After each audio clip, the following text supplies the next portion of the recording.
എന്താണ് ശിവരാത്രി? ഹിന്ദു വിശ്വാസപ്രകാരം മഹാദേവനെ ആരാധിക്കാൻ ഏറ്റവും ഉത്തമമായ ദിവസമാണ് മഹാശിവരാത്രി. ശിവന്റെ രാത്രി അല്ലെങ്കിൽ മംഗളകരമായ രാത്രി എന്നാണ് ഇതിന്റെ അർത്ഥം.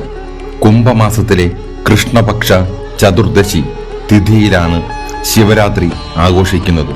ശിവനും പാർവതിയും വിവാഹിതരായ ദിവസമാണ് ശിവരാത്രി എന്നാണ് പ്രബലമായ ഒരു വിശ്വാസം.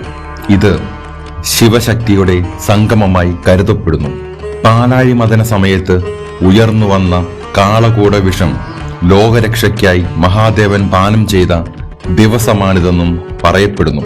വിഷം തൊണ്ടയിൽ തടഞ്ഞ ശിവന് വേണ്ടി ദേവന്മാരും ഭക്തരും ഉറക്കമിളച്ച് പ്രാർത്ഥിച്ചതിന്റെ ഓർമ്മയ്ക്കായാണ് ഭക്തർ രാത്രി ജാഗരണം നടത്തുന്നത്. 2026 ഫെബ്രുവരി 15 ഞായറാഴ്ചയാണ് മഹാശിവരാത്രി വരുന്നത്. ചതുർദശി തിഥി ആരംഭിക്കുന്നത് ഫെബ്രുവരി 15 വൈകുന്നേരം ഏകദേശം 5:04 അതിനാൽ അന്ന് രാത്രിയാണ് പ്രധാന ആഘോഷങ്ങളും പൂജകളും നടക്കുന്നത്.